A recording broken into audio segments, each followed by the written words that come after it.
Bonsoir à tous. Merci d'être fidèles aux après-midi de la tech. D'emblée, merci aux panélistes de ce premier numéro de décembre. Merci au public, merci aux acteurs qui nous accompagnent depuis le début, qui croient à ce que nous faisons pour l'écosystème. Ils sont nombreux déjà. TDSA, Grand Thornton Technologies, Gaïne 2000, PTN, CETIC Dakar, ADIE, BAMTOU et mon infographe que je n'oublie jamais. Depuis le début, autrement dit, depuis plus de 6 mois, nous avons pu, avec les acteurs, réaliser plusieurs panels autour de différentes thématiques. L'avantage, c'est que toutes ces vidéos sont disponibles en ligne sur notre chaîne YouTube. Il suffit de mettre Ousmane Gueye après-midi de la tech ou Covitech sur YouTube et vous allez pouvoir tout visionner 24 heures sur 24.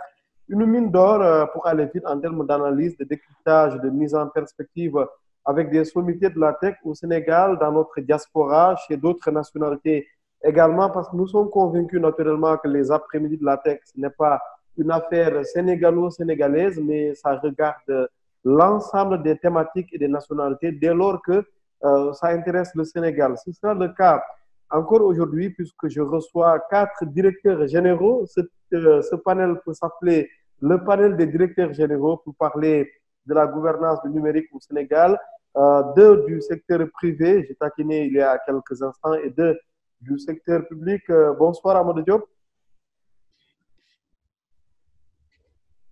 Est-ce Bonsoir qu'Amadou Diop nous Ousmane. entend? Bienvenue, Oui, merci, je vous entends. merci Amadou Diop, directeur général de TDS Télédiffusion du Sénégal, TDS SA. Nous vous avions d'ailleurs reçu dans un premier panel lorsqu'il était question de faire le premier point sur la télévision numérique terrestre au Sénégal. Sûrement, nous allons récidiver avec les guillemets, autrement dit positivement, dans les prochaines semaines pour voir un peu où est-ce que vous en êtes côté travail après cette première tournée à l'intérieur du Sénégal. Après vous, Mohamed Moustapha Diouf, bonsoir.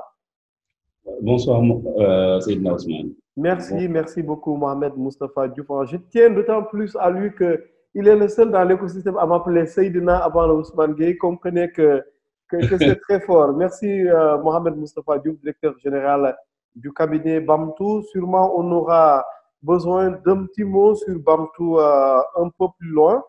Parce que c'est toujours important de faire plus ample connaissance avec les acteurs qui sont avec nous. Bassirou Abdulba, bonsoir.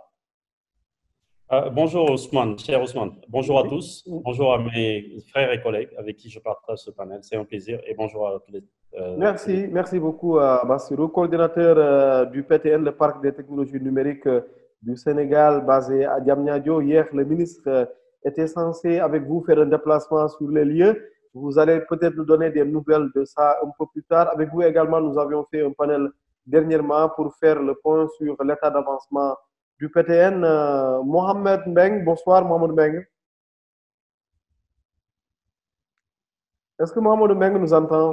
Bonjour Ousmane, bonjour à tous. Bonjour, bienvenue Mohamed Mbeng. Je rappelle que vous aussi, nous vous avions reçu dernièrement lorsque nous parlions de la digitalisation de l'administration sénégalaise, ancien du secteur public, aujourd'hui dans le secteur privé. Votre cabinet GT Technologies, pour faire plus simple, Grand Thornton Technologies a fait la présentation de l'expérience estonienne au président Macky Sall au mois de décembre 2018. Nous allons y revenir. Après vous, je pense avoir fait le tour de tout le monde. Amadou Diop, Bassirou Ba, Mohamed Moustapha Diouf et puis Mohamed Beng. Bienvenue à tous les quatre. Merci également au public qui nous suit encore une fois sur Zoom, sur Facebook également en live. Sans oublier évidemment la session replay qui vient après parce que ces panels sont toujours, comme je l'ai précisé en ouverture, proposés en version replay, en mode replay sur nos plateformes YouTube. Pour démarrer, je fais un peu le tour de tout le monde. Je démarre par Mohamed Mbeng, directeur général du cabinet Grand Thornton Technologies. D'abord, Mohamed Mbeng, sur le choix du nouveau ministre du secteur pour démarrer un peu avec l'actualité. Évidemment, comme d'autres, il n'est pas issu du Sérail. Est-ce que vous pensez que c'est un problème? Est-ce que pour vous, un ministre de l'économie numérique doit forcément venir de l'économie numérique? Vous m'entendez? On vous entend très bien. Ok. C'est une question qui est difficile, Ousmane, dans la mesure où Euh, Regardez, pour toutes les organisations, entreprises privées comme publiques, un manager, c'est quelqu'un qui sait s'entourer. Quand nous partons de ce postulat, cela veut dire avoir quelqu'un du secteur, c'est un plus, mais avoir un bon manager peut être suffisant pour faire de belles réalisations, peu importe la position. Parce qu'après, il s'agira toujours, tout simplement, de trouver les bonnes personnes qui vont pouvoir porter les sujets qui requièrent un peu plus de connaissances ou de technicité. Donc, après, quand nous l'analysons de façon froide, nous disons, nous regorgeons de compétences qui sont à même d'occuper ces positions-là et qui sont issues du secteur numérique. Voilà, maintenant, après, les choix sont de la discrétion de l'autorité. Voilà. Mais après tout, la raison, elle est de la discrétion de personne, comme dit Descartes dans le fameux discours, je ne vous répéterai pas la phrase, chacun est doué d'un bon sens, de bonnes raisons. Aujourd'hui, si on doit choisir entre... parce que si on choisit un peu en dehors du secteur, c'est comme si on n'a pas les compétences à l'intérieur pour diriger un secteur aussi stratégique que le numérique. Je reste un peu avec vous, Mohamedou. Autrement dit, la question vous est adressée. Oui, non, mais Ousmane, ma réponse sur ce sujet est tranchée. Je dis, c'est en plus d'avoir quelqu'un du secteur. On peut l'avoir. Mais ne pas avoir quelqu'un du secteur ne veut pas dire qu'on ne peut pas réaliser de belles choses. Il s'agit tout simplement de le vouloir, d'avoir l'ouverture d'esprit, d'avoir la modestie de s'entourer de ceux qui savent et surtout d'appliquer un management qui lui permet de pouvoir combler le déficit qu'il peut avoir en termes de numérique. Donc, à partir du moment où c'est fait, moi, je suis result-oriented. C'est ensemble, avec ce qui se passe actuellement, parce qu'on ne pourra pas le changer, comment on peut arriver à faire évoluer les secteurs, comment on peut arriver à opérer cette transition numérique que nous attendons tous.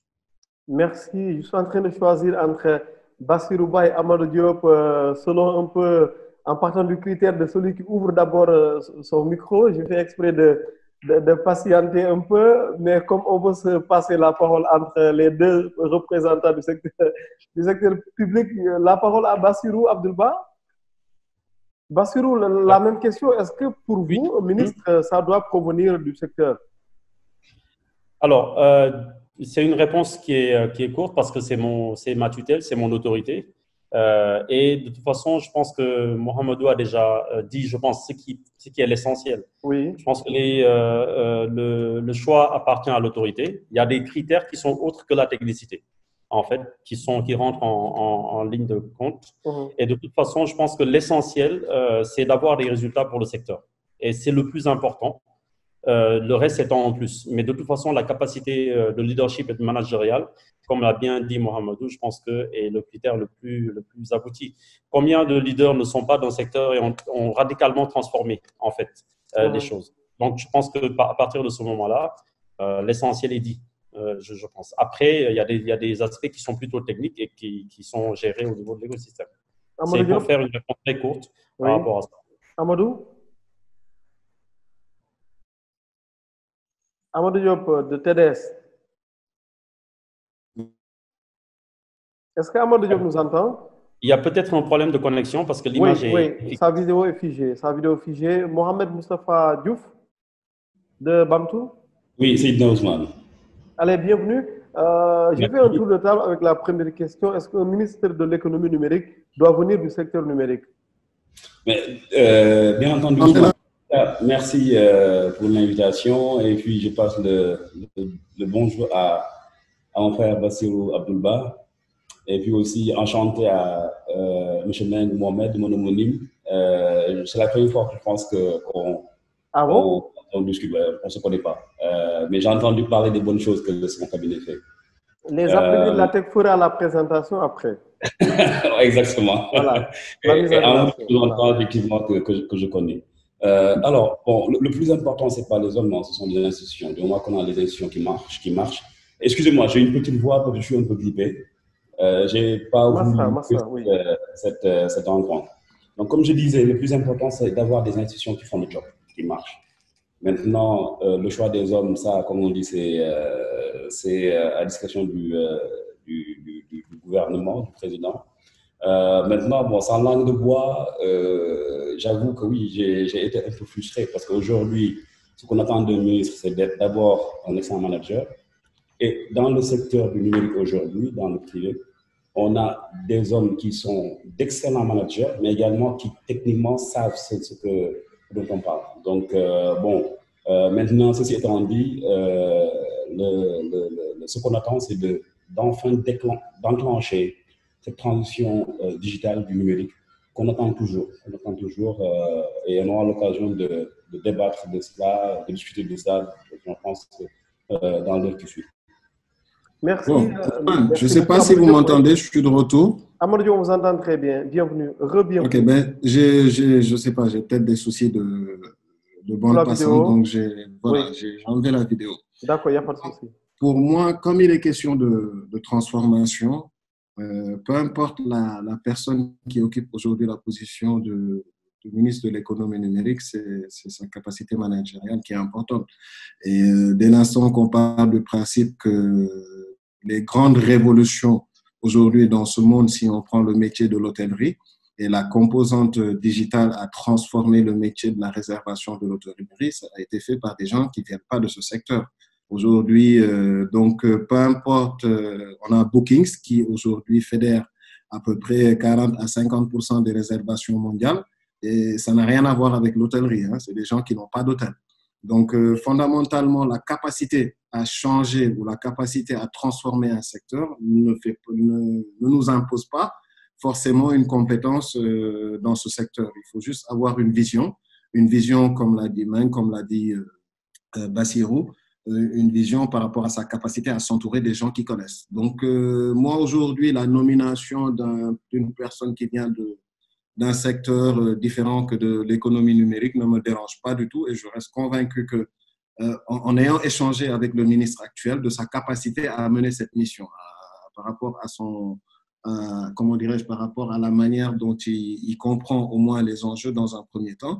Et puis après, c'est à ses équipes de travailler. C'est des gens qui sont là depuis un certain nombre d'années, qui ont mené des réformes dans le secteur, qui ont fait la gouvernance du secteur, qui n'appartient pas seulement quand même au ministère. Parce que quand on parle de gouvernance, on parle aussi du régulateur. Et on parle des réformes, de la capacité du pays à aujourd'hui enclencher des réformes qui vont permettre à certains acteurs d'émerger. Donc, le temps qu'on rentre un peu dans le détail des sujets, et pour sortir aujourd'hui de ce canevas où on parle plus de la personne ou de la nomination ou du ministre en général, parce que les institutions sont là quand même et les personnes qui gèrent sont là depuis des années. Moi, je dirais plus, on est dans une transformation qui implique pas mal de choses, autant techniques, organisationnelles, juridiques, et qui vont faire qu'à terme, on va transformer le secteur du numérique en termes de gouvernance. Merci beaucoup Amadou. Le tour de la question étant déjà fait, nous allons évoluer un peu avant de rentrer pleinement, évidemment, dans le vif du sujet. On y est presque, parler des réformes, parler des défis sûrement qui se posent à nous comme à toute institution, à toute société, à tout État, à tout pays. J'aimerais que nous nous attardions un peu sur les grosses réalisations parce que, bien évidemment, quand on parle de gouvernance du secteur numérique, il y a de très, très bons points au Sénégal. Un premier tour là-dessus, en démarrant comme au départ par Mohamed Meng, nous dire un peu, selon lui, quelles ont été les grosses réalisations disons, quand on parle de gouvernance du secteur numérique au Sénégal. Mohamed Meng. C'est une question très, très difficile. Après, certainement, Bassirou et Amadou reviendront à la rescousse parce que si nous regardons, nous avons l'habitude de le dire, le Sénégal est pionnier quand on parle du numérique en Afrique francophone surtout. Je me souviens en 2004, quand l'ADE était créée, il existait avant cela la délégation à l'informatique qui avait déjà des projets ambitieux de mise en place de la boucle en fibre optique, le projet du premier intranet gouvernemental. On parlait déjà, il y avait un intranet, il y avait la messagerie sécurisée de l'État, il y avait la téléphonie de l'État. Et cela, on parle de 2006, 2007. Donc, cela veut dire qu'il y a de très belles réalisations. Et ça, c'est parce qu'il y a eu une vision qui était claire, qui était de mettre en place une agence, au-delà des ministères, une agence qui a en charge la mise en œuvre de la politique d'informatisation de l'État. On dit bien mise en œuvre de la politique d'informatisation. Après, en termes de régulation, la RTP a joué son rôle, même si après nous reviendrons là-dessus, même si à plusieurs niveaux, donc nous avons tardé à libéraliser et à encadrer un certain nombre de technologies pour que nos différentes startups et entreprises puissent leverager sur cela et créer de la valeur globalement pour le secteur public et le secteur privé. En termes de gouvernance, toujours quand nous regardons, je pense que dans le discours, il y a un certain nombre d'acquis, notamment le comité sur le numérique, il y a la loi sur les startups. Maintenant, en termes de mise en œuvre, je pense qu'il y a beaucoup qui reste encore à faire. Nous devons encore nous concentrer sur les vrais problèmes que nous avons quand nous parlons du numérique. Et il y a je ne parlerai pas de TDS ni du parc technologique parce qu'il y a des voies plus autorisées pour en parler, mais ce sont d'abord de belles visions en termes de positionnement du Sénégal, parce qu'on le sait bien, quand on parle de numérique, quand nous sommes performants, il ne s'agit pas simplement de rendre un service public de qualité, ni d'être performant pour les différents usagers du service public. Il s'agit de pouvoir s'exporter à l'international, parce que nous sommes de toute façon dans un monde qui est globalisé. Donc, de belles réalisations, mais encore un long chemin qui reste à faire. Et pour pouvoir le faire, il va nous falloir, sans complaisance, regarder là où nous avons vraiment des problèmes sur la gouvernance, mais également dans la mise en œuvre des différents projets. Merci Mohamed Mbengue, directeur général de GT Technologies. Nous reviendrons un peu sur les défis parce qu'évidemment, il y a des défis, comme nous l'avons dit tout à l'heure, qui se posent à nous. Ensuite, il y a le gap qui est toujours là entre les textes et puis la réalité, la réalisation un peu des promesses que l'on a ficelées. On y reviendra, mais le tour de la question tout à l'heure sur les belles réalisations jusqu'ici de Dakar. Après Mohamed Mbengue, la parole à Bassirou Abdoulba qui coordonne justement la mise en œuvre, on parle de mise en œuvre, la mise en œuvre du PTN. Bassirou, selon vous, quelles sont les grosses réalisations jusqu'ici enregistrées par le Sénégal en matière de numérique? Alors, merci Ousmane. Je pense que pour embrayer le pas sur Mohamedou, qui connaît très bien le secteur et qui a vraiment participé à l'ensemble des travaux, ainsi que Amadou et donc Mohamedou aussi Moustapha qui vient d'arriver, je pense qu'on est conscient qu'on a parcouru du chemin. Ça a été dit dans son propos, en partant de l'administration, de manière générale, le service public, les besoins qui ont été identifiés, quelle est la vision pour moderniser cette administration, le service public, mais également comment l'État du Sénégal, dans sa vision, va impacter l'activité du secteur privé. Et donc, là où on peut créer beaucoup plus de valeur ajoutée et créer des emplois par ricochet et améliorer le niveau de vie du pays, globalement, à travers cet outil transverse. Par rapport à ça, moi, je pense j'aimerais bien faire un petit rappel pour l'ensemble de ceux qui nous écoutent. Quand le plan Sénégal émergent a été mis en place, en fait, le plan de développement en 2014, fin 2013-2014, c'est bien de prendre le référentiel afin de voir quel est le chemin qui a été parcouru. En 2014, le PTN que nous sommes en train de réaliser actuellement faisait partie des projets structurants qui ont été mis dans le portefeuille des actions à dérouler afin d'avoir cet impact dans la transformation structurelle de l'économie. Donc, ça veut dire qu'actuellement, nous sommes en train de le réaliser. Donc, ça veut dire qu'il y a une vision qui a été partagée, aussi bien au niveau des décideurs publics, la vision du chef de l'État, donc l'ensemble du gouvernement, mais également le secteur privé qui a exprimé ses besoins en disant, nous, écoutez, nous, pouvoir public, nous avons besoin d'une plateforme qui nous permet d'asseoir tout le potentiel et de créer, de capter l'ensemble de ce que le digital nous permet de faire au niveau local, mais également au niveau international, d'attirer des investissements massifs sur les TIC. Et donc, quand on a fait le travail, au final, on a dit qu'il faut que le Sénégal soit un hub de service. Et c'est la raison d'être de ce type de projet qui a cette capacité de changer la trajectoire de l'économie de manière générale. Là, comment on va augmenter la contribution de ce secteur numérique dont on parle au bénéfice global de l'économie du pays. Donc, le PTN est un résultat par rapport à ça, pour reprendre ce référentiel de départ.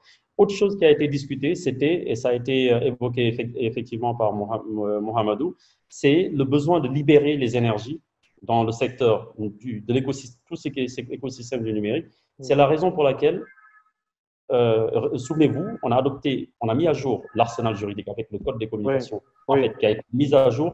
Avant cela, c'était en 2011. Donc, ça veut dire qu'il y a eu un chemin parcouru pour mettre à jour, en fait, l'activité de nos amis du privé au regard de ce que les tendances technologiques sont en train de faire. Actuellement, on parle d'IoT, d'intelligence artificielle.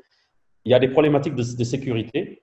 C'est la raison pour laquelle, dans les réalisations, il faut compter la mise à jour, en fait, du plan stratégique dans ce secteur, la SN 2025, mais également le corollaire sur la SNC 2022, concernant par exemple tout ce qui concerne la partie cybersécurité, qui accompagne évidemment le développement des activités technologiques. Donc ça, ce sont des résultats et les mises en œuvre sont en cours. Autre point que j'aimerais rappeler, c'est la surcapacité de l'État. L'État a beaucoup investi dans le déploiement de l'infrastructure d'accès au débit pour nos populations. Par rapport à ça, il y a des questions stratégiques qui sont posées et progressivement, on est en train d'élargir l'accès, en tout cas l'offre aux citoyens par rapport à tous les acteurs comme les FAI et les opérateurs d'infrastructure. Ce sont des débats qui, au moins, sont en train de faire leur chemin. Et tant TDS aussi est un acteur très stratégique dans la création de valeur dans l'industrie créative. Et je pense qu'Amadou va revenir dessus. Donc, tout ça, c'est du chemin parcouru. Et j'aimerais terminer, pour ne pas être très long, sur deux points qui me semblent très importants. C'est qu'autant il y a des investissements sur le point des infrastructures, autant il y a la mise à jour sur le cadre réglementaire et juridique, avec notamment la Startup Act pour l'innovation, les innovateurs. Mais derrière, il y a aussi le financement. La DER, par exemple, est un outil qui a été mis en place dans le cadre d'une vision pour accompagner les créateurs, nos jeunes créateurs et nos jeunes talents dans le déploiement de leurs activités entrepreneuriales. Et un autre point, pour finir, c'est l'UVS. On est en train de parler effectivement de l'écosystème numérique, mais le fait qu'on ait une université virtuelle qui utilise donc ces outils digitaux et qui actuellement est juste derrière l'université Cheikh Anta Diop en termes d'effectifs, c'est la deuxième université du pays actuellement. Donc, et qui utilise cet outil digital. Donc, ce sont des exemples très intéressants pour montrer qu'il y a du chemin qui est en train d'être parcouru et ça contribue à une meilleure gouvernance du secteur. Donc, pour ne pas être très long, voilà les points qui me viennent à l'esprit. Merci. Mohamed Moustapha Diouf de Bamtou.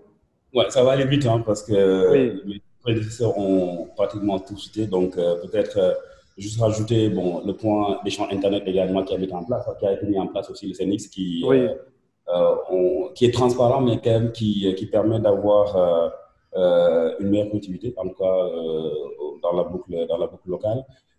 Et puis aussi, les MVNO qu'on a, l'enrichissement des MVNO, voilà. Et puis aussi peut-être le free roaming également, qui est vraiment intéressant dans le secteur des telcos également, dans les 7 pays de la CEDEAO. Donc, voilà, pour l'instant, je pense que c'est certain. Le cadre institutionnel et juridique, on a connu beaucoup d'avancements. Il est bon, comme d'habitude au Sénégal.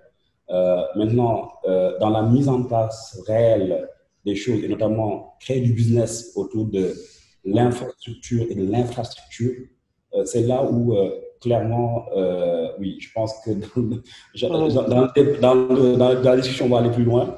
Mais,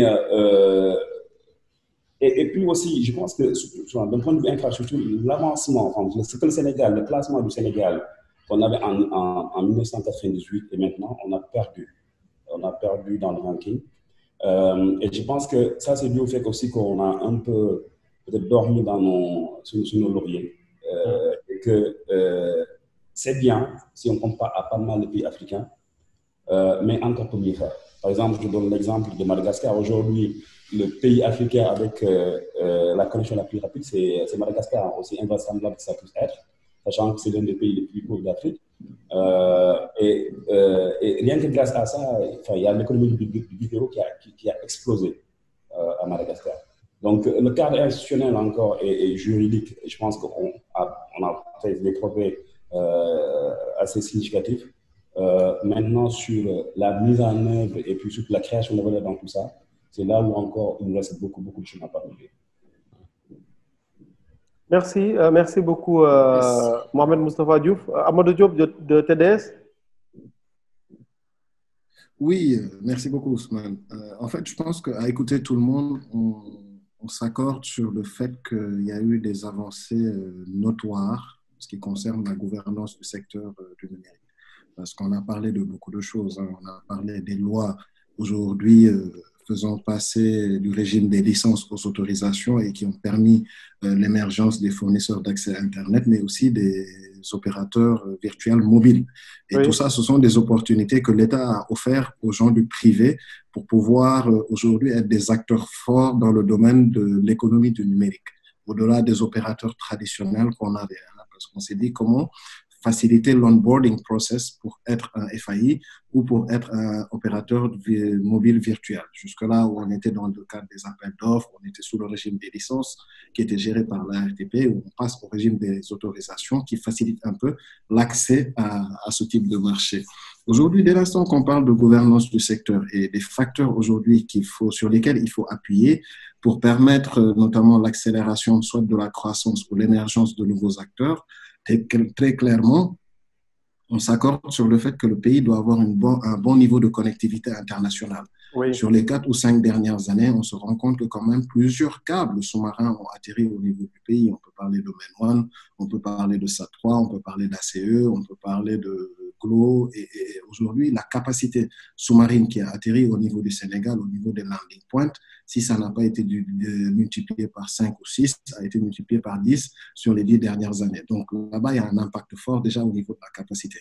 Effectivement, au niveau des backbones, il y a des choses à faire, hein, parce que jusque-là, on a un opérateur peut-être qui est dans une position hyper dominante, il y a le backbone de l'État, et tous les autres opérateurs sont en train de déployer des infrastructures alternatives. Mais tout ça, encore une fois, en termes de texte et de réforme, ça a été organisé, parce que la question de l'opérateur d'infrastructure, au-delà du choix d'un partenaire stratégique hein, qui joue le rôle de vendre de la capacité ou de mettre à disposition de la fibre noire, doit être organisé parce que ça reste un secteur qui est régulé. Donc, quelque part, ça a une incidence forte par rapport au développement du secteur privé ou des gens qui travaillent aujourd'hui sur pas mal de choses. Hein. On a parlé d'IoT, on a parlé d'intelligence artificielle, on a parlé de solutions à valeur ajoutée, mais tout cela fait appel à des problématiques de processing. Tout cela fait appel à des problématiques de connectivité. Et c'est là où l'État a agi dans un premier temps, en se disant, oui. Voilà comment on va essayer de faire baisser, par exemple, le coût de l'accès à travers différents mécanismes, hein, le partage de l'infrastructure, à travers le service universel.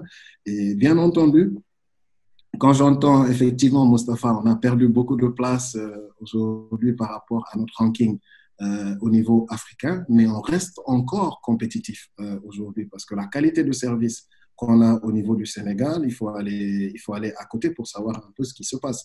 C'est-à-dire que même si on trouve que quelque part le Sénégal aurait pu faire mieux, on a quand même un bon positionnement en termes de connectivité, on a un bon positionnement en termes de... parce que dès l'instant qu'on parle de data center, il n'y a pas que la partie connectivité qui nous interpelle, oui. Mais la partie énergie aussi est importante. Mmh. Donc tout cela réuni fait qu'aujourd'hui, ce secteur-là pèse entre 10 et 12% dans notre produit intérieur brut. Donc il est plus que stratégique à mon sens. Donc la transformation digitale, pour moi, elle est en œuvre, elle est mise en œuvre par l'État du Sénégal. Par contre, là où j'interpelle le secteur oui. privé, parce qu'il y a des choses qui sont du rôle de l'État, mais il y a des choses aussi qui sont du rôle du secteur privé.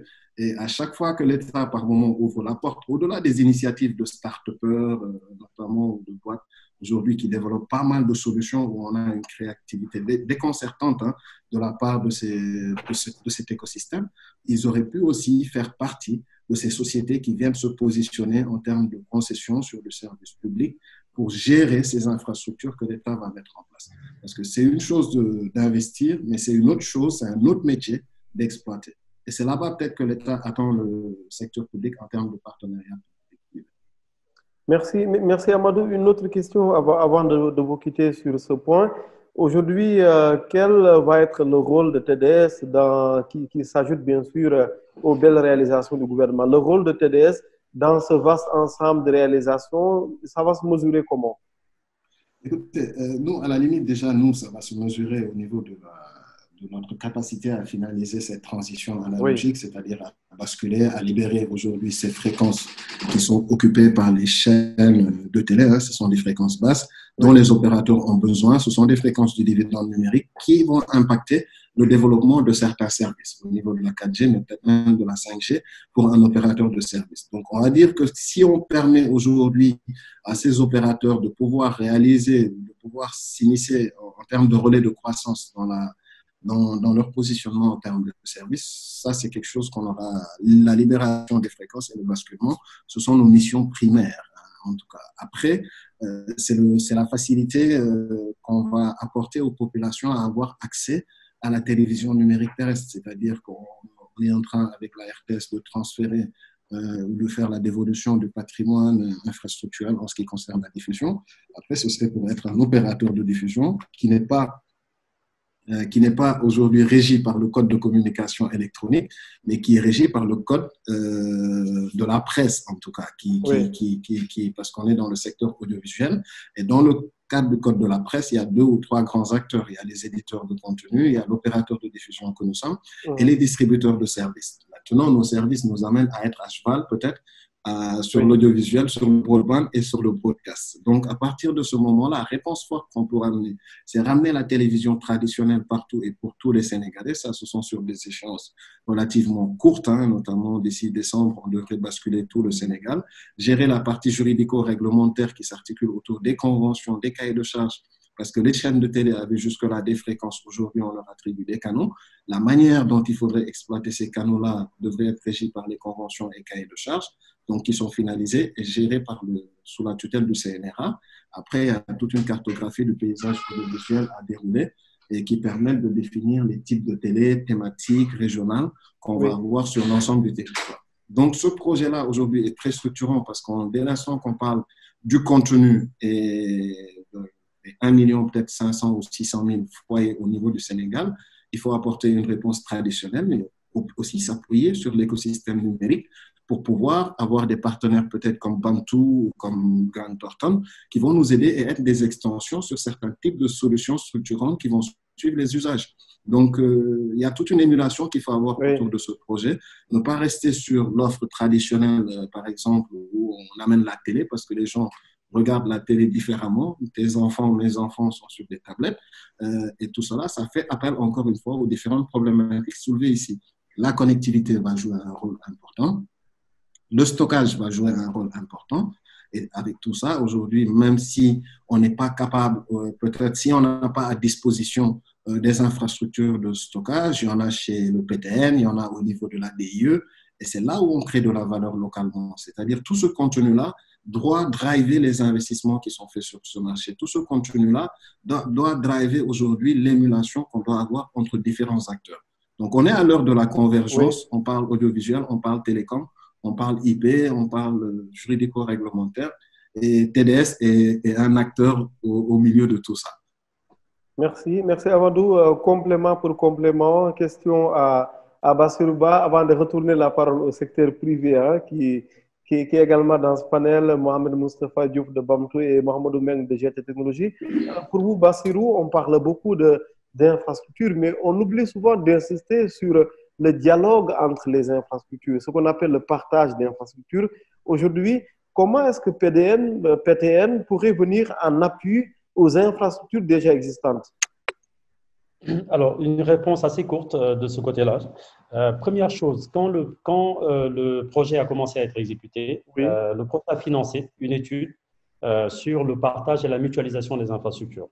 Et ces résultats, je pense, ont été exploités par l'ensemble parce que c'était un résultat voulu par le département. Donc, ça bénéficiait au secteur globalement. Donc, en fait, ce n'était pas forcément pour le PTN, mais le PTN allait utiliser évidemment les conclusions de ces études par rapport aux autres acteurs. Et l'ARTP, en fait, a approfondi cela. Je pense qu'ils ont aussi, c'est le régulateur, ils sont souvent dans cette perspective de gérer, en tout cas, cette problématique d'interco et aussi, surtout, que ça bénéficie aux citoyens, aux utilisateurs finaux, dans les meilleures conditions, en tout cas. Donc, Globalement, le PTN, non seulement a financé cette étude, mais dans la mise en œuvre, surtout en 2021, donc dernière année des travaux, nous comptons livrer le PTN en 2021, Inch'Allah. Donc, les questions de ce type vont commencer à prendre le pas. Ça a déjà commencé, mais on va commencer à le formaliser avec des workshops. On a une démarche qui est très participative avec les acteurs, qui sont tous d'ailleurs membres du comité de pilotage du projet. Le secteur privé est bien représenté dans ce comité de pilotage, ainsi que les autres acteurs, le régulateur, la DIE, l'ensemble des administrations les plus à même de travailler avec, que ce soit des data centers ou bien des problématiques de collectivité territoriale, par exemple, sont présentes. Donc, ces questions vont faire l'objet maintenant, typiquement, dans le modèle de gestion et la gouvernance, que nous avons déjà travaillé et le cabinet a déjà rencontré l'ensemble de ces acteurs. Et le PTN pourra à ce moment-là adresser, en tout cas, au mieux les synergies que nous devrons trouver. Mais nous sommes conscients de plusieurs choses. Les opérateurs et les FAI auront leur arrivée au niveau du PTN, parce qu'on a un data center qui sera un data center neutre. C'est dans le principe, c'est ça qu'on est en train de mettre en place, qui permet l'arrivée de l'ensemble de ces opérateurs, quel que soit leur niveau et leur statut. Okay? Et deuxième chose, au niveau des programmes, nous allons travailler évidemment avec les espaces d'innovation qui existent. Oui. Évidemment, l'ADER, le CETIC et les autres espaces privés qui sont dans l'accompagnement du secteur de l'innovation et des créateurs. Ça, c'est en termes de content. Oui. En termes d'utilisation et des infrastructures aussi, Amadou est là, nous avons discuté déjà à plusieurs reprises et il reste la formalisation, mais il a bien évoqué des problématiques de stockage que nous avons et le fait qu'on puisse mutualiser les usages du data center, mais également des autres ressources que nous avons au sein du PTN, à savoir le centre de production audiovisuelle et de contenu multimédia qui pourra permettre par exemple de faire de la post-prod ou en tout cas même des petits studios d'enregistrement. Ce sera mis à disposition évidemment de tous ces acteurs. Donc les modalités d'usage feront l'objet maintenant de cas pratiques et qui seront déclinés avec une feuille de route claire avec l'ensemble de ces acteurs, pour ne pas être très long. Mais en tout cas, c'est comme ça que le PTN jouera son rôle central de booster l'écosystème et d'être vraiment un pilier de cette transformation structurelle et en tout cas, jouer vraiment le facilitateur. Et dernier point, Ousmane, si tu me permets, le centre de formation du PTN, en fait, ainsi que le centre de recherche et de développement sont des ressources qui sont très intéressantes pour le monde universitaire, mais également, évidemment, les acteurs de la R&D de manière globale, que ce soit dans le privé ou dans le monde universitaire. Et donc, des programmes typiquement très ambitieux pourront être installés dans ces centres afin d'avoir des ressources qualifiées qui répondent aux besoins qui seront exprimés par les entreprises résidentes du parc ou même hors du parc, mais également pour qu'on puisse avoir des programmes qui sont plugués au PTN à travers des instituts, des universitaires ou bien même des boîtes très innovantes du secteur. Merci, merci beaucoup, Bassirou. Et je renvoie d'ailleurs ceux qui nous font le plaisir et l'honneur de nous suivre, de nous regarder sur Zoom, sur Facebook. Tout ce beau monde, je le renvoie au panel que nous avons dédié dernièrement au PTN, Parc des technologies numériques, quelle perspective pour le Sénégal. Vous trouverez également en même temps les autres panels qui renvoient un peu à nos invités personnellement. Pour ce qui est d'Amadou Diop, un panel sur le point concernant la TNT au Sénégal, Mohamed Beng, un panel qui parlait de la digitalisation de notre administration, et puis Mohamed Moustapha Diouf, qui est également présent sur la chaîne YouTube pour une émission qu'on a faite dernièrement sur la data, la donnée simplement. Toutes ces vidéos sont en ligne sur ma chaîne YouTube. Le public peut prendre largement le temps un peu plus tard de visionner toutes ces vidéos. On avance un peu, Mohamed Beng de GT Technologies, je reviens vers vous. Avant d'en venir aux réformes qui s'imposent actuellement, on accuse souvent le secteur privé numérique sénégalais d'être parfois attentiste, de trop attendre de l'État. Alors, vous répondez quoi par rapport à ça? Oui, je pense que la réponse peut être articulée autour de deux ou trois volets essentiellement. Oui.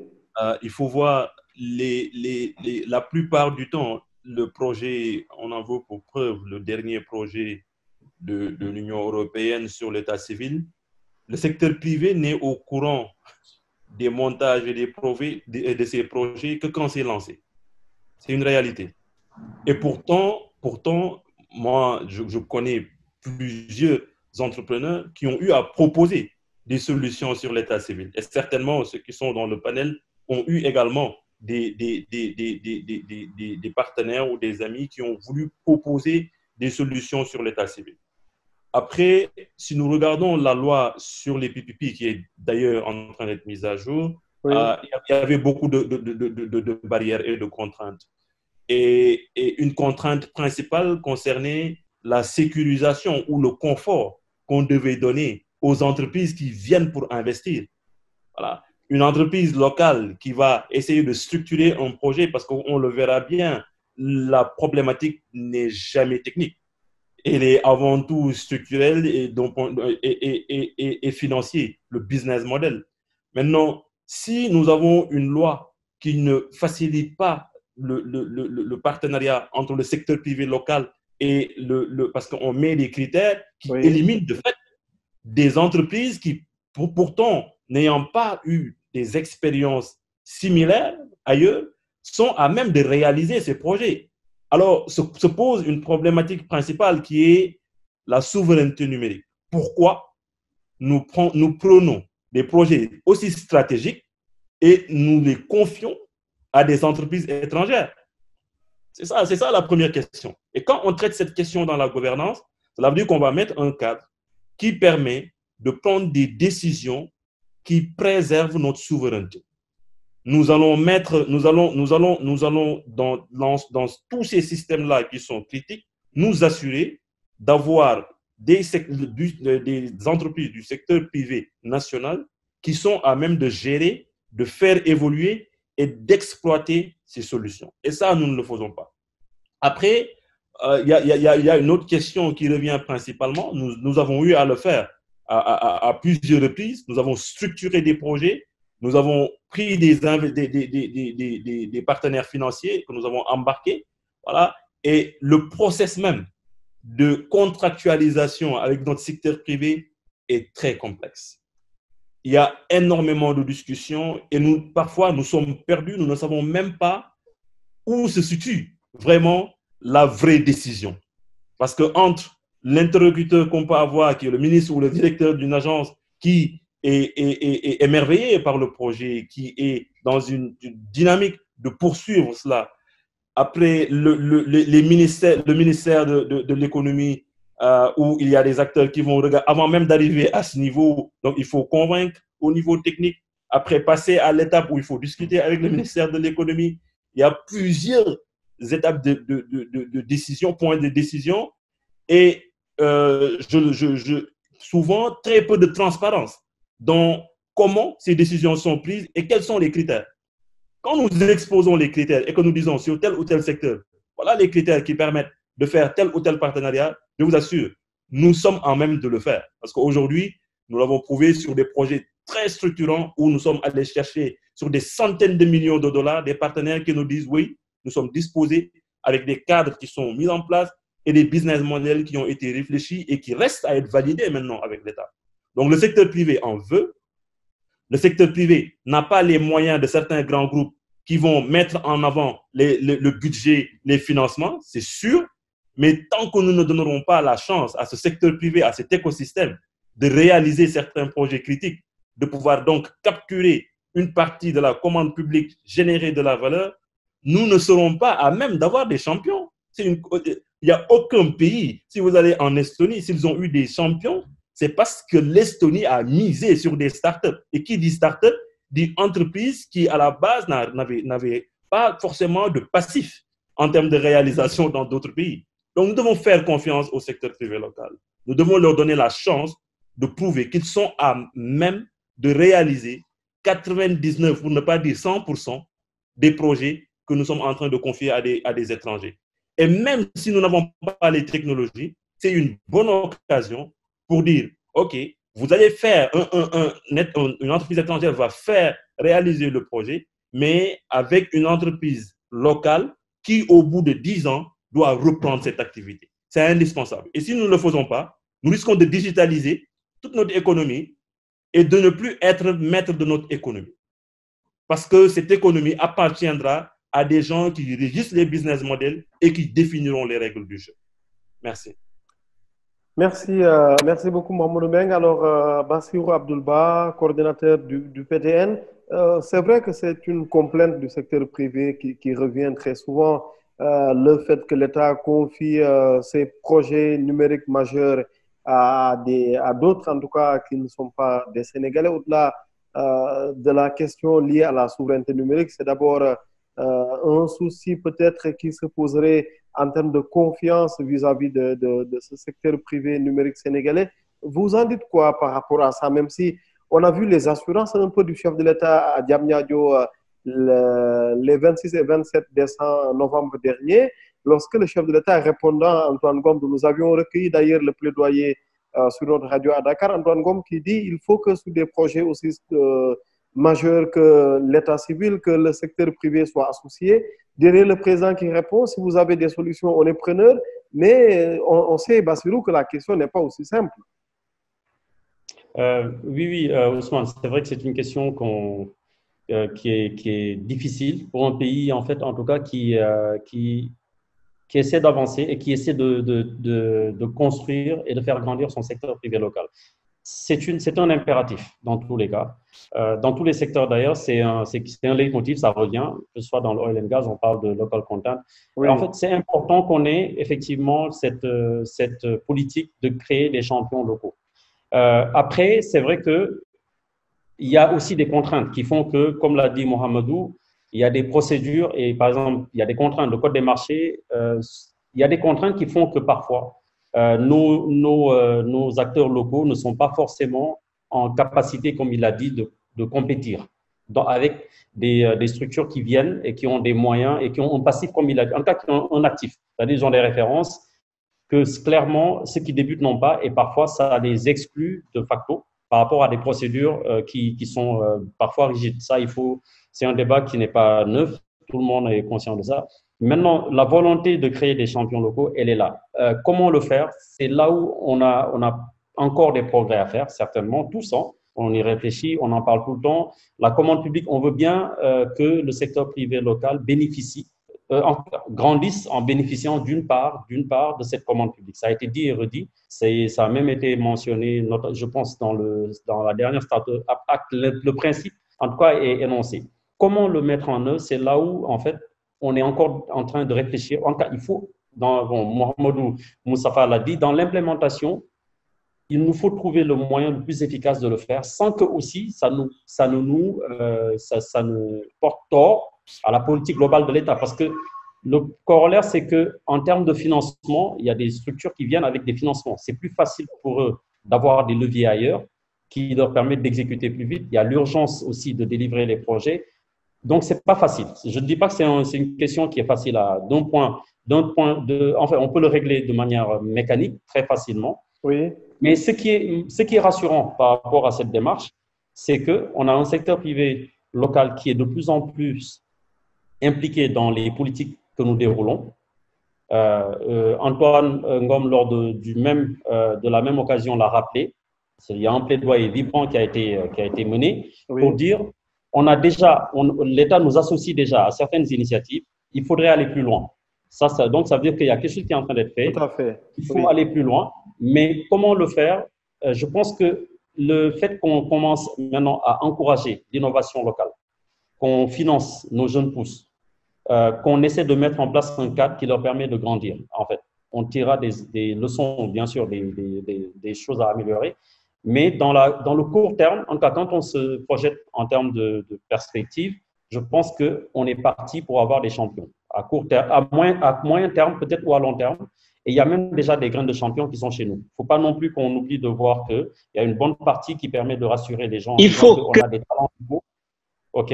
Et donc, globalement, en tout cas, Ousmane, pour répondre à ça, c'est en train d'être mis en œuvre. Ça peut être accéléré, certainement. Mais en tout cas, nous sommes sur ce chemin-là et c'est une volonté qui a été exprimée au plus haut niveau par rapport à ça. Merci Bassirou. Je reviendrai vers Mohamed Moustapha Diouf et Amadou Diop de TDS.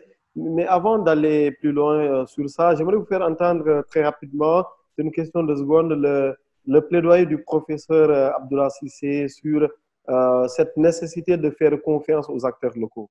Il faut créer des opportunités pour développer les affaires. Développer par des opportunités.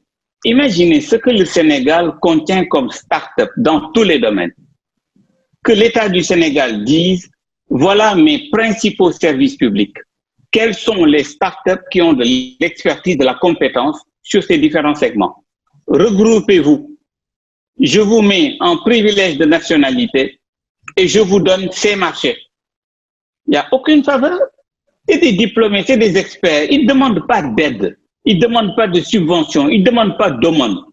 Ils veulent juste accéder au marché du travail en toute transparence. Si une petite start-up basée à Ngaparou ou à Kolda a plus de compétences que McKinsey ou Jones Day, qu'on lui donne le marché. Qu'on ne dise pas, vous n'êtes pas multinational, vous n'avez pas tel nombre d'employés, on s'en moque. L'important, c'est de leur ouvrir les opportunités. Mais ça, si on l'avait fait dans ce pays, prenez ça dans un plan stratégique, adossé à une politique publique très claire, à des lois concordantes, avec une stratégie de conduite de changement pour accompagner cette transformation numérique, on se rendrait compte qu'on aurait fait bien mieux que tous les milliards que l'on dépense et qui ne nous amènent pas très loin. On avait dans un groupe avec des experts technologues du numérique qui avaient fait une évaluation au Sénégal pour amener le très haut débit dans toutes les régions du Sénégal jusqu'au plus petit village. Mais ça ne faisait pas 200 milliards. L'ADIE a le réseau de fibre optique le plus important du Sénégal, plus que tous les opérateurs réunis. Mais qu'est-ce qui empêche l'État de faire accéder le très haut débit à tout le monde? Ce n'est pas le temps de faire du business, transformer l'ADIE pour utiliser ses capacités surnuméraires, aller les vendre ici directement ou par personne interposée. C'est la responsabilité de l'État qui est en jeu. C'est de dire, je peux faire plus que vous tous, partout où vous ne pouvez pas accéder, j'amènerai le très haut débit. J'amène le très haut débit. Je demande à ce que toutes les écoles soient dématérialisées, que toutes les universités le soient, qu'il n'y ait pas d'excuses. Si un opérateur ne veut pas le faire, on lui impose. Parce que ce n'est pas jouer le jeu du développement économique. Il est 16 heures. Les États qui ont su, avec beaucoup d'audace et de courage, comme l'Estonie le faire, ont pu réaliser le saut du tigre. Oui. Nous, sous le président Abdou Diouf, les gens se moquaient en disant, quand on dit, on appelle au sursaut national, les gens se lèvent de leur fauteuil et ça fait à nouveau. Mais parce qu'il n'y a pas suffisamment d'énergie pour les faire s'envoler. C'est ça ce que l'on cherche. Merci. Merci, professeur. Voilà le professeur Abdoulaye Cissé avec la sincérité qu'on lui connaît et reconnaît au Sénégal et à l'étranger. Pour évoluer un peu à Amadou Diop aujourd'hui, est-ce que le secteur privé devrait donner plus de gages en termes de confiance pour certains marchés? Est-ce que c'est ça le problème? Écoute, tout dépend de quoi on parle. Aujourd'hui, Amadou, parlez un peu plus fort, s'il vous plaît, Amadou. Parlez un peu plus fort. Vous m'entendez? Oui, c'est bon, Amadou. Oui, je disais, tout dépend de quoi on parle. Aujourd'hui, on a dit beaucoup de choses ici. On a parlé des startups, on a parlé des infrastructures, on a parlé du plan national haut débit. Moi, j'ai eu l'avantage de venir du monde privé, c'est-à-dire de travailler chez les équipementiers, après d'être consultant, et de faire partie des équipes qui ont réalisé le plan national haut débit à l'époque, qui était lancé par le ministère de l'économie numérique à travers le PTN. Donc, on a une visibilité assez claire de ce qu'il faut faire au niveau du Sénégal et des investissements à mettre en œuvre et comment les mobiliser. Il y a des choses qui sont du ressort effectivement de l'État. Comme je disais, l'État est en train de mettre les fondations qui permettent l'éclosion de nouveaux acteurs. Parce qu'aujourd'hui, quand on règle la question de la connectivité, le plan national haut débit nous a ressorti que 60% des villages au niveau du Sénégal étaient à plus de 10 km de la fibre. Donc aujourd'hui, comment on peut parler de gouvernance d'un secteur numérique alors qu'on n'a pas le taux de pénétration qui permet d'adresser un pays qui est à 60% rural? Nous sommes à Dakar, on parle de Dakar intramuros, mais nous ne sommes pas le Sénégal. Donc, à la fin de la journée, à partir du moment où on règle la question de l'équité et de l'inclusion, notamment, de toutes les populations par rapport à un service qui doit être national, on a apporté de vraies réponses. Et dans ça, aujourd'hui, je pense qu'il faut commencer par les bases. Les bases, comme je disais, c'est de la connectivité. Quand on parle de connectivité, il n'y a pas 10 000 moyens. Hein. C'est de la fibre ou des faisceaux ou du satellite, hein, quelque part. C'est les différents supports qu'il faut utiliser. Parce que dans le numérique, il faut que les gens comprennent qu'il y a différentes couches.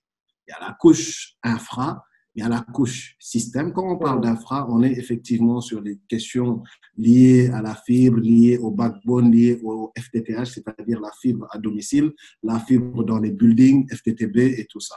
La seconde couche, c'est les serveurs, c'est la partie système notamment. Aujourd'hui, où on est quelque part sur la question des data centers qui hébergent toute la partie applicative sur lesquels on a plein de développeurs aujourd'hui qui créent des produits qui sont magnifiques, comme je disais. Et ça, aujourd'hui, le secteur privé n'a attendu personne pour être sur ce segment de marché. Ils sont très dynamiques. Il y a des solutions, des innovations qui viennent du Sénégal qui sont adoptées partout dans le monde. Par contre, ce qui est de son état, c'est de dire, une fois que ce développeur-là a son produit, il faut lui garantir peut-être la connectivité qui va permettre à la population d'utiliser ou qui va permettre à l'entreprise d'utiliser avec une certaine qualité de service. On a beau parler, effectivement, je pense que le problème, nous, au niveau du Sénégal, c'est qu'on a peut-être des réseaux relativement denses, qui ont certaines problématiques fortes qui se posent en termes de QoS dépendant du réseau dont on parle, mais ils sont existants. Donc, il y a de l'amélioration à faire quelque part, mais surtout, c'est les modèles d'exploitation. Parce que dès l'instant qu'on n'a pas adressé la question de l'accès à ces réseaux-là, c'est un frein fort au développement, notamment de certaines entreprises. Donc, c'est là où l'État peut organiser, pour faciliter l'accès à ces réseaux ou à ces infrastructures qui permettent d'arriver à un certain niveau de service, encore une fois. Donc, pour moi, aujourd'hui, au niveau du Sénégal, effectivement, il y a des choses qui sont du rôle de l'État, il y a des choses qui sont du rôle du secteur privé. Et dans tous les cas de figure, je ne blâmerai pas, en fait, comment dirais-je, l'État du Sénégal, mais je ne blâmerai pas non plus le secteur privé qui est très dynamique. Par contre, il y a eu des opportunités, comme je dis, au niveau des infrastructures où le secteur privé a des freins forts parce que les critères d'accès sont relativement durs. Et c'est là où il faudrait réfléchir parce que c'est organisé par le Code des marchés. C'est là-bas qu'il faudrait agir, notamment pour permettre d'alléger l'accès à une certaine commande publique ou l'accès à un certain positionnement du privé sénégalais ou qu'on exige, par exemple, un contenu local ou une minorité comment dirais-je, de propriété d'actionnariat à une entreprise sénégalaise. Ça se fait dans certains pays où on dit que certains secteurs stratégiques, il faut avoir au moins 50% qui sont détenus par des Sénégalais, qui pleuvent, qui vont, qui neigent. Maintenant, le partenaire qui vient, il n'a qu'à s'adapter à cette loi pour pouvoir être un acteur fort. Et à eux de voir en termes de business si ça a du sens pour eux ou si ça n'a pas de sens. Donc, pour moi, c'est des questions juridiques plus que technologiques. C'est des questions de politique plus que technologiques ou d'infrastructure. C'est des choix au niveau des pays où, en termes de gouvernance, on dit voilà comment on organise les choses. Et à force d'entendre ces plaidoyers, je pense qu'à un moment, on va y arriver. Merci beaucoup, Amadou Diop. En faisant venir Amadou Diop et Bassirou Ba, l'idée était évidemment de montrer que leurs compétences et leur savoir technologique vont au-delà, évidemment, respectivement, du PTN et de TDS, et on y assiste et c'est heureux. Aujourd'hui, pour avancer un peu, je me tourne de nouveau vers Mohamed Moustapha Diouf, le patron du cabinet Bamtou. Aujourd'hui, là, on avance, hein, on se projette un peu. On parle beaucoup d'horizon Sénégal numérique 2025 et on est presque à 2025 aujourd'hui. Comme d'autres, Mohamed Moustapha Diouf, est-ce que vous pensez qu'on devrait élargir davantage l'horizon en termes de stratégie ou plutôt les stratégies court-termistes nous arrangeraient? Alors, Seydina, tu me permettras juste de revenir en arrière parce qu'il y a beaucoup de choses qui ont été dites. je trépignais d'impatience de pouvoir également dire ce que je pense sur ça. Sur la connectivité. On ne peut pas parler du numérique sans connectivité, c'est certain. Et au passage, je salue le professeur Abdallah Sissé, toujours inspirant, qui a mis le doigt là où il faut. Parce que aujourd'hui, en termes de kilométrage du fibre optique, le Sénégal fait partie des pays en Afrique où on est les plus avancés. Alors que, d'un point de vue usager, si on sort de Dakar, on n'a plus de fibre. Le prix de l'innovation numérique a été gagné par Tolbi, d'ailleurs je les félicite, c'est vraiment des jeunes très talentueux qu'il faut encourager. Mais un problème de déploiement de la solution va se poser. C'est-à-dire qu'aujourd'hui, pour des objets IoT, pour pouvoir faire remonter l'information, il faut une bonne connectivité. Et aujourd'hui, comme disait le doyen Tidjane Seck, le haut débit, on a besoin plus en zone rurale qu'à Dakar. Parce que c'est là-bas où on a des choses à monitorer, l'agriculture, l'élevage, où on a besoin de connectivité. Et donc, en termes de mutualisation de l'infra, je sais que bon, il y a beaucoup de choses qui ont été réalisées. Hein, mais je pense qu'on va aller plus loin. Avec ce que l'ADI a fait depuis 2003, je pense que oui, ce réseau-là peut être utilisé pour faire autre chose que le gouvernemental. Ce 20e siècle est vraiment le siècle du numérique. On est en train de vivre une révolution digitale. Et Ousmane, ce dont j'ai peur, c'est qu'on rate une fois encore cette révolution-là. Comme on a arrêté la révolution de l'électricité, de la machinerie, etc. Et c'est quoi le problème? C'est quoi vos appréhensions? C'est une question de volonté. Et je suis ravi d'entendre le professeur Abdallah Sissé de dire, lui, en tant que quand même juriste, même s'il est, je vous pose la question, s'il est plus expert du numérique que du droit. Voilà. Et souvent, ce qu'on soulève, c'est le code des marchés. Enfin, le code des marchés, mais c'est quelque chose que l'État a mis en place qui peut aménager.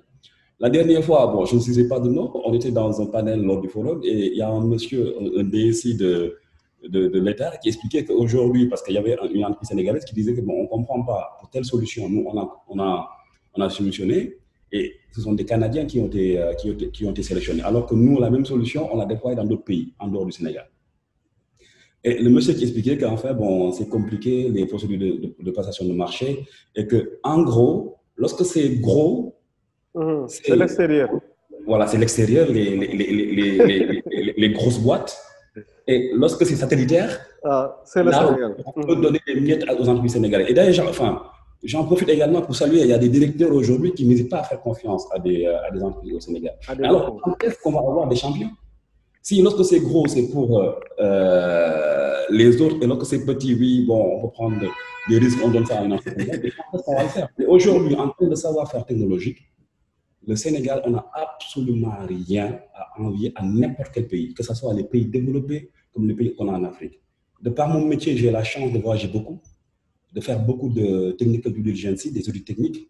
Et je peux vous garantir que le savoir-faire sénégalais, et moi, ça me donne des mots de tête. Enfin, pourquoi on ne s'en sort pas? Pourquoi on n'a pas des licornes dans nos startups, des gens qui font des millions de dollars de chiffre d'affaires par an?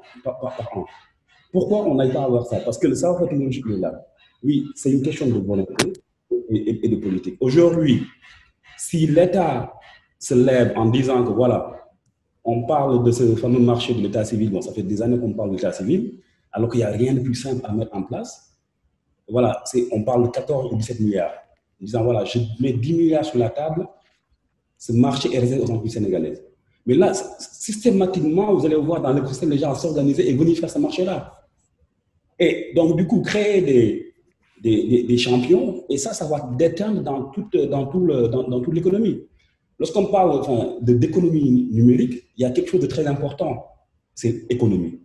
Aujourd'hui, le numérique, en fait, c'est comme, il y a une incompréhension totale du numérique de la part de ceux qui nous gouvernent. Désolé, hein, je mets les pieds dans le plat, je pense que c'est ce qu'on veut en réunissant aujourd'hui.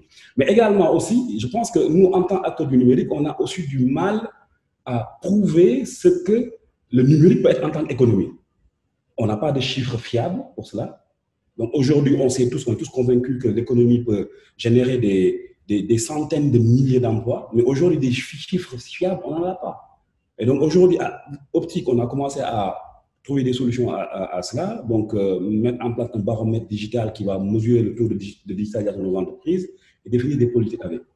Enfin, vous savez, on a tout essayé sur le secteur, venant du secteur privé. On a même proposé gratuitement nos services via optique d'accompagner l'État, les directions de l'État à mieux utiliser le numérique. Mais en général, voilà, dès que ça commence à être intéressant financièrement, non, c'est des étrangers qui vont venir faire cela. Et là, la question de la souveraineté numérique va se poser réellement. Et ce qui va se passer, c'est quoi, Ousmane? C'est qu'on est en train de vivre des périodes très, très difficiles avec cette crise-là.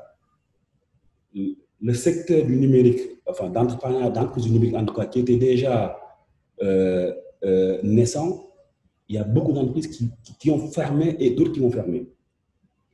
Et les entreprises qui restent, bon, vous savez ce qu'ils vont faire, mais ils vont aller à l'extérieur. Hein. Parce qu'à défaut d'être au Sénégal... elles vont s'exiler. Exactement, parce que le savoir-faire est reconnu ailleurs. Donc, on est des patriotes, on a investi dans le numérique parce qu'on est... c'est une mission que nous avons avant tout, de se faire du business, mais à défaut de ne rien avoir de conséquent ici au niveau national, on va aller à l'extérieur. Donc, c'est une question de volonté. Si l'État se décide, aujourd'hui, chaque année, je crée 3 champions, je vous assure que l'État a les moyens de le faire. Voilà. Merci, Mohamed. Ousmane, si tu permets, juste avant de donner la parole, là-dessus, j'ai peut-être un avis, peut-être qu'il ne sera pas partagé sur la question, mais c'est que je me considère comme quelqu'un du numérique, globalement. Et aujourd'hui, nous, en ce qui nous concerne, on a fait le choix d'un partenariat local pour un projet qui est structurant pour l'État du Sénégal. Je vous laisserai apprécier maintenant ce partenariat. On a choisi Excaf comme partenaire pour faire le projet de transition analogique au numérique. Mais par ailleurs, ce qu'il faut comprendre aujourd'hui, c'est que l'écosystème du numérique, quand on parle de start-up, c'est quelque chose qui vient des États-Unis, qui nous vient de la San Francisco, de la Silicon Valley en particulier. Et au niveau de la Silicon Valley, on a l'habitude de voir effectivement des business angels. Tout n'est pas sur le dos de l'État. Aujourd'hui, les projets structurants, tu vois des gens qui ont de l'argent, qui sont assis, qui investissent dans une start-up en comptant sur la valorisation de cette start-up en fonction de la pertinence de l'idée. Donc, quelque part, effectivement, parce qu'on est peut-être dans un pays en voie de développement, peut-être qu'on est dans un pays qui aspire notamment à un certain niveau, on veut de l'État en se disant que peut-être c'est que la commande publique qui est capable de développer les startups. Comme on est dans un débat, on se challenge, chacun joue un rôle et prend une position. C'est un peu ça l'idée. Et moi, comme je dis, nous, les gens du numérique, parce que là, je ne suis même pas État, je me dis, nous, les gens du numérique, on se réunit entre gens du numérique. Alors que la problématique, comme il l'a dit, Mohamed, c'est une problématique financière. C'est une problématique d'investissement. Est-ce que dans nos réunions, on fait venir les banques pour qu'ils comprennent comment investir dans le secteur? Est-ce qu'on fait venir des fonds d'investissement pour qu'ils comprennent aujourd'hui comment ils investissent dans nos secteurs? Quand on regarde les fonds d'investissement qui sont autour du numérique, c'est juste des fonds d'investissement qui viennent du numérique. Alors que c'est un secteur qui est porteur, c'est un secteur qui est pourvoyeur de ressources, entre autres. Donc, il faut qu'on prenne l'habitude d'ouvrir quelque part nos réunions à des gens qui sont en dehors du système. Parce que les gens qui sont en dehors du numérique, ou les investisseurs en dehors du numérique n'investissent pas dans le numérique. Et aujourd'hui, pourtant, c'est un secteur à fort potentiel. On le pense. Donc, c'est toute notre capacité à fédérer, en tout cas, les moyens qui sont disponibles pour ce secteur-là, considérant le fait que quand on fait un diagnostic, on se dit que l'État ne peut pas tout faire. Donc, comment aujourd'hui, partant de ce principe, on peut élargir notre capacité de mobiliser ou d'être attractif par rapport à des investisseurs, où en Afrique, on se rend compte que quand même, 35% des fonds ou des subventions disponibles ne sont pas décaissés en fin d'année parce que les gens ne savent pas où mettre l'argent. Donc, peut-être que pour moi, c'est la suggestion en général. Amadou? Quelques soucis avec Amadou, mais peut-être qu'il nous revient très vite. Mohamedou Mbengue, bon, je ne veux pas faire peur en disant pour finir, mais il nous reste 14 minutes, donc rapidement. Amadou Diop? Oui, Mohamedou, en attendant qu'Amadou Diop de TDS nous revienne, aujourd'hui, vous en avez parlé un mot, mais globalement, c'est quoi les réformes majeures en termes de gouvernance du secteur là actuellement, Mohamed Mbengue? Merci Ousmane. Je pense que pour ce point-là, il faut revenir juste sur le terme. Quand nous parlons de gouvernance, Oui. Ce n'est rien d'autre que tous les moyens que nous mettons en place, les organes, mais surtout les règles de décision, et chaque mot est important, les règles de décision, d'information, de surveillance, pour s'assurer que les intérêts de toutes les parties prenantes sont bien pris en compte et que leur voix soit entendue. Et quand nous disons cela, cela veut dire quoi? Ça veut dire que dans le secteur du numérique, il y a plusieurs gouvernances qu'il faut mettre en place. Quand nous parlons de gouvernance, nous nous arrêtons souvent à la gouvernance institutionnelle. Oui. Quel organe pour garantir l'alignement stratégique, pour définir les bonnes politiques d'investissement? On ne peut pas mettre de cadre formel de gouvernance sans définir la politique d'investissement, une politique qui est soutenable dans le temps. Il ne s'agit pas de miser sur des bailleurs de fonds qui vont venir investir juste pour une partie des CAPEX et après disparaître tout simplement. Et les administrations qui doivent gérer ces systèmes n'ont plus les moyens pour pouvoir même faire évoluer ou exploiter ces solutions et ces systèmes. Donc, sur la gouvernance, je pense qu'il faut dissocier cela, la gouvernance institutionnelle, sur la partie légale, réglementaire également, faire évoluer nos lois sur la société de l'information. Elles datent de 2008. Les lois sur la cybercriminalité, les transactions électroniques, la signature électronique, elles datent de 2008. Il faut les mettre à jour pour prendre en charge les évolutions technologiques que nous avons eues, mais surtout intégrer de l'agilité dans tout ce que nous faisons. C'est hyper important. On ne peut pas mettre un cadre de gouvernance du numérique qui est figé de telle sorte que nous devons toujours rattraper. Le cadre doit toujours rattraper ce qui se fait de mieux dans le système. Après, il y a la gouvernance également des SI. Il est indispensable de définir des principes, normes forts qui sont partagés par toutes les administrations en termes de mise en place des SI et de s'assurer que nous n'avons pas de redondance. Nous intervenons parfois dans des administrations où nous travaillons sur des solutions qui sont déjà acquises par d'autres administrations et souvent sur des licences perpétuelles que l'administration aurait pu utiliser dans sa globalité. Donc, au lieu d'être performant en digitalisant, le numérique devient un centre de coût pour l'administration quand c'est fait de façon désordonnée. Nous le faisons avec Microsoft, nous le faisons avec Oracle. On investit beaucoup dans les bases de données Oracle, mais de plus en plus dans le cloud d'Oracle. Comment faire pour mutualiser et nous assurer d'avoir de la cohérence dans tout ce que nous achetons chez les partenaires? Après, sur les données, Bamba pourra élaborer, Mohamed Mustafa pourra élaborer de façon détaillée là-dessus de toute façon. Mais sur les données, il nous faut déjà poser le principe de souveraineté et poser les principes simples d'ouverture et d'échange des données dans l'administration. Nous avons parlé de l'identité électronique. Nous avons parlé des données à caractère personnel. Le cadre devra évoluer, mais il nous faut trouver et mettre en place les mécanismes qui nous permettent de mutualiser et de pouvoir croiser toutes les données qui sont produites dans l'État pour régler un problème majeur, la culture des données. Aujourd'hui, quels sont les systèmes qui sont déployés? Ces systèmes sont utilisés à quel niveau? Quel est le niveau de satisfaction des usagers? Est-ce que nous couvrons 100% de la population ou juste 30% de la population, considérant le fait que plus de 60% de la population est rurale? Donc, si nous dématérialisons des procédures et que nous les rendons disponibles uniquement sur le web via certains canaux, donc nous excluons de fait 60% de la population. Donc, c'est ça, ce sont des principes forts de gouvernance qu'il va nous falloir poser. Après, il faut avoir comme finalité, la finalité doit être à 4 niveaux. Déjà, ce cadre formel, il faut mettre des outils de pilotage et de management de la performance. Tous les projets qui sont entrepris, initiés dans l'État, nous devons avoir des dashboards qui nous permettent de savoir, OK, il y a tel projet qui doit arriver à maturité à tel niveau, qui devra s'intégrer avec le PTN, qui doit être déployé après intégré avec un autre data center. C'est indispensable. Ça permet à tout le monde de pouvoir se projeter et de voir concrètement comment on intègre de façon plus globale. Après, il y a l'optimisation des ressources. Quand on parle de gouvernance, il s'agira de nous assurer que le numérique, au lieu d'être un levier qui nous permet de réduire les dépenses de fonctionnement, qui nous permet d'optimiser les processus, qui nous permet de créer de la valeur, devienne un centre de coût.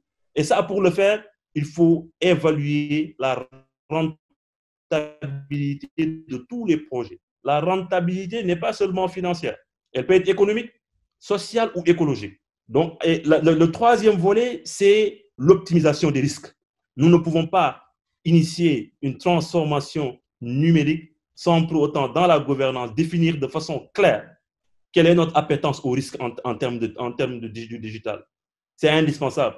Oui. Si nous ne le faisons pas, si nous n'intégrons pas des concepts tels que la security by design, c'est-à-dire la sécurité dans tout ce que nous faisons, y compris les lois que nous prenons, nous allons digitaliser et nous exposer. Parce que je vous dis, la cybercriminalité est déjà chez nous, que nous en ayons ou non conscience, et ce n'est plus l'affaire d'experts. Aujourd'hui, avec un peu d'argent, dans le web, on peut aller louer un serveur d'exploit kit, louer un script ransomware et attaquer n'importe quel système. Et le dernier niveau, c'est la création de valeur. Oui. Nous assurer au niveau de l'État de pouvoir démontrer sur tous les projets que nous initions comment nous avons pu créer de la valeur, soit en réduisant les délais d'obtention de certains actes, soit en optimisant le fonctionnement de l'administration, soit simplement en rendant meilleure la situation et les conditions de vie de nos usagers. Donc, voilà un peu des actes sur lesquels il va falloir travailler pour nous assurer que la transformation qui est en train de s'opérer puisse préserver les intérêts de toutes les parties prenantes et que les voix des citoyens et des entreprises puissent être entendues via notamment la participation citoyenne. Donc, avec des mots-clés comme la transparence qui doit revenir dans tout ce que nous faisons, la redevabilité, l'imputabilité, parce que la chose publique, on ne peut pas la gérer de façon impunie, mais surtout respectueuse des attentes des parties prenantes. Je te remercie, Ousmane. Je vous remercie. Merci beaucoup, Mohamed Mbengue. Bassirou Abdoul Ba, sur les réformes majeures, les défis. Alors, je pense que de toute façon, moi je retiens une chose, c'est que Mohamedou a balayé pas mal de sujets très intéressants en termes de gouvernance, bonne gouvernance, et les principes qui doivent régir en tout cas l'efficacité des politiques publiques qui sont en train d'être déroulées. Mais je pense que le plus gros défi, moi, que je retiens dans ce qu'on est en train de discuter depuis le début, c'est ce que Mohamedou Moustapha a exprimé. Je comprends, c'est une grosse frustration, mais il faut évidemment qu'il y ait des décisions de rupture pour qu'on puisse en tout cas créer des champions de manière plus rapide. Ça, je pense qu'on peut s'accorder dessus. Il y a des choses qui sont en train d'être faites pour construire à long terme. Mais c'est clair que parfois, il faut prendre des pilotes. Il faut qu'on ait des décisions sur lesquelles on dit, OK, l'État a décidé ça.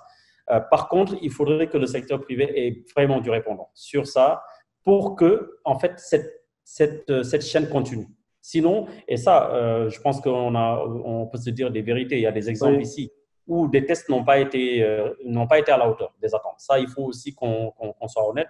Mais clairement, si de telles décisions viennent, c'est à ce moment-là qu'il faut que le secteur privé s'organise au mieux pour répondre à un défi qu'aurait lancé l'État sur une décision mais de rupture. Pour dire, par exemple, l'exemple de l'état civil qu'il a mentionné est un bel exemple, mais je pense qu'il faut quand même, sur certains aspects stratégiques, de la proactivité, l'aspect financement, on ne peut pas l'occulter, parce que nous ne sommes pas un pays qui a des marges comme l'ont certains pays qui peuvent effectivement faire de la R&D, mais à des niveaux extraordinaires. Ça, c'est une chose, je pense, sur laquelle on peut être d'accord. Un point d'intérêt. Moi, sur le centre de recherche et développement, l'une des démarches sur lesquelles je m'inscris actuellement pour la phase d'exploitation, c'est dès à présent de commencer à démarcher des institutions qui sont capables de financer de la R&D afin de positionner, nous, les talents que nous avons localement sur ces sujets-là et pouvoir résoudre cette grosse contrainte de financement afin que ces talents soient mis à disposition et qu'ils puissent travailler sereinement et qu'ils puissent aussi aller attaquer des marchés de manière plus sereine. et que ce ne soit pas un problème. Parce qu'on ne peut pas non plus dire que l'État ne peut pas ne pas gérer ses finances publiques. C'est impossible. C'est une contrainte majeure. Et Amadou l'a dit, il y a des systèmes en fait de financement de l'innovation qui existent dans d'autres pays. Un dernier point, je pense que ça aussi, c'est un autre aspect sur lequel le secteur privé doit travailler. Le marché, notre marché est ce qu'il est. C'est un petit marché. On a un petit pays, le marché n'est pas très grand. Donc, il faut peut-être effectivement, la piste de l'exportation est quelque chose à explorer pour le secteur privé local si la commande publique présente autant de contraintes. Ça, c'est, voilà, là, j'essaie de parler de manière très ouverte, mais c'est le défi, à mon avis, c'est le plus gros défi du secteur privé local actuellement et le secteur public, que le secteur public doit adresser. C'est vraiment trouver le moyen de faire exécuter une bonne partie de la commande publique à nos structures qui n'ont pas certains avantages qu'auraient leurs compétiteurs, clairement. Merci Bassirou. Alors, il nous reste 2 prises de parole avant de finir. Nous sommes presque arrivés à la fin du temps imparti pour ce panel. Amadou Diop qui nous revient, je pense. Amadou, vous nous entendez? Oui, je vous entends. Vous m'entendez? Oui, on vous entend aussi. Bienvenue. Alors, on est en train de terminer sur des perspectives. Selon vous, aujourd'hui, quels sont les aspects sur lesquels il faudrait insister pour une meilleure gouvernance de notre secteur?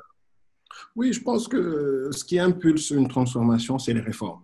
Donc déjà, on va insister sur les réformes d'un point de vue structurel, autant au niveau du code qui régit l'activité de communication ou de l'économie numérique, autant un peu plus de manière beaucoup plus empirique au niveau du code des marchés pour permettre l'accès aux entreprises locales, peut-être à la commande publique, en définissant peut-être des critères à un niveau beaucoup plus élevé, ce qui est l'Assemblée nationale, parce que c'est une loi qu'il faudra voter pour impliquer le contenu local, tenant compte des préoccupations qui ont été exprimées ici. Par ailleurs, encore une fois, on ne peut pas importer des concepts et laisser une partie importante, on va dire, prépondérante dans ces concepts-là, en disant qu'on va appliquer des choses.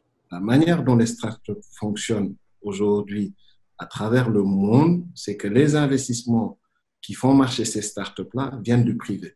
Donc, à un moment, il va falloir quand même qu'on arrive à ouvrir ce monde-là à des gens du privé, à sensibiliser, de telle sorte à catalyser quand même, parce que moi, ça, je pense que c'est un manquement fort, en ce qui concerne aujourd'hui nos startups. Quand on regarde la majeure partie des investissements pour une petite startup qui cherche 25, 30 millions ou 50 millions, si ce n'est pas l'État qui investit, quelque part, ils ont du mal. Même les banques ne suivent pas. Ils attendent qu'ils fassent des résultats d'abord pour suivre. Alors que l'industrie a fini de nous montrer quand même qu'on peut avoir des champions. Wari est une entreprise sénégalaise qu'on a vu aujourd'hui impulsée dans le domaine du transactionnel. Après, peu importe l'histoire, comment ça a évolué, à un moment, ils ont su fédérer un réseau en s'appuyant sur des réseaux existants déjà, qui ne leur sont même pas propres, mais avoir un business model qui leur permettrait au final de cumuler un chiffre d'affaires de 2-3 milliards de dollars sur 25 ou 26 pays.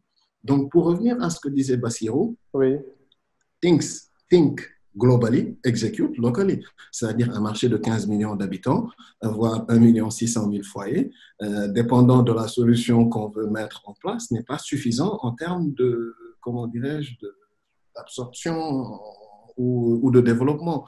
Donc, il est important de penser à la zone Afrique de l'Ouest. Il est important de penser aux pays anglophones pour nos startups, de telle sorte qu'ils puissent notamment évoluer dans tous ces domaines-là. Aujourd'hui, comme je dis, on innove avec une capacité déconcertante. Ce qui se passe au Sénégal, qu'on le veuille ou pas, le Sénégal est un hub technologique. Maintenant, bon, nous, vu de l'intérieur, on se plaint beaucoup, mais il y a beaucoup de choses qui se font. Le marché est très dynamique, quelque part. Donc, moi, je voudrais juste féliciter mes co-débatteurs et leur donner rendez-vous en dehors du panel pour continuer le sujet parce qu'il y a beaucoup de choses à dire. Tout à fait. Donc, encore une fois, merci beaucoup, Ousmane. Et je salue tout le monde pour la pertinence des différentes interventions. Merci Amadou. Amadou Diop, directeur général de TDS, Télédiffusion du Sénégal. Effectivement, nous sommes conscients de l'ampleur du sujet, mais en même temps, on ne peut pas le segmenter. Il fallait parler de la gouvernance du secteur numérique au Sénégal, avec évidemment, juste en s'arrêtant sur les grandes lignes, parce qu'évidemment, on ne peut pas tout détailler.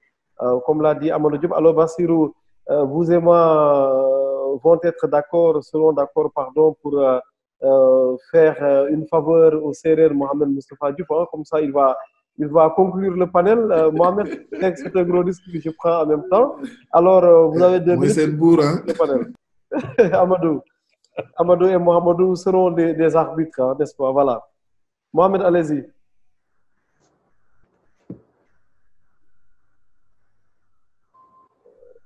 Mohamed Moustapha, réactivez le micro, s'il vous plaît. Bon, je parle dans le vide, merci. Donc, je disais, quelle responsabilité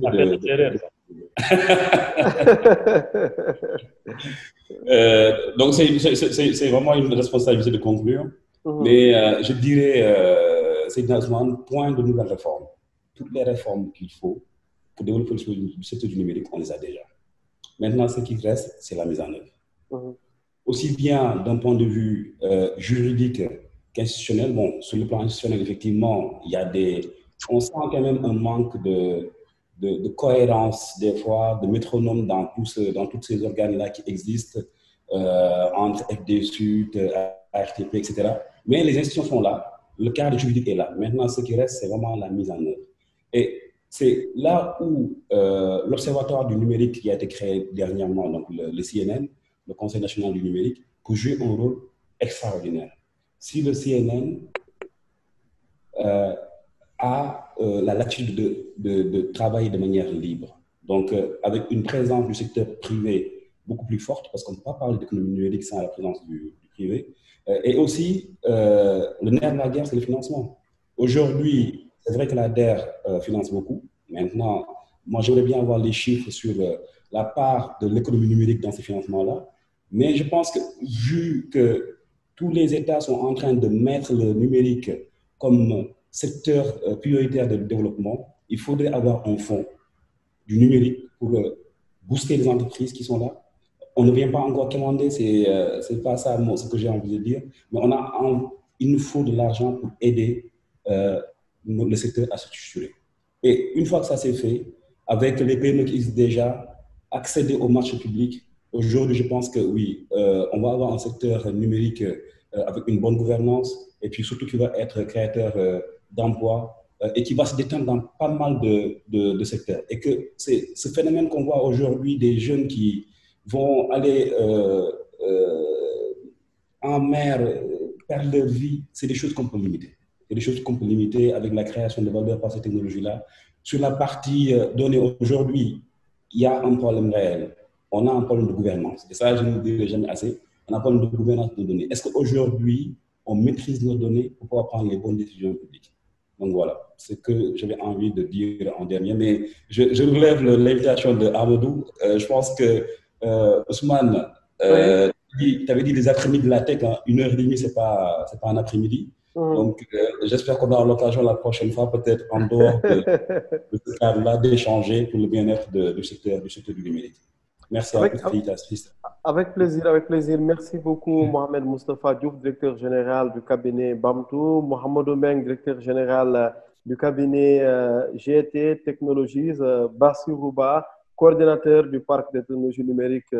Bon, on dit souvent de Diamniadio pour aller vite du Sénégal, mais à Diamniadio, comme je taquine souvent, et puis Amadou Diop, directeur général de TDSA. Ainsi se termine le panel des DG qui parlait cet après-midi de la gouvernance du secteur numérique au Sénégal.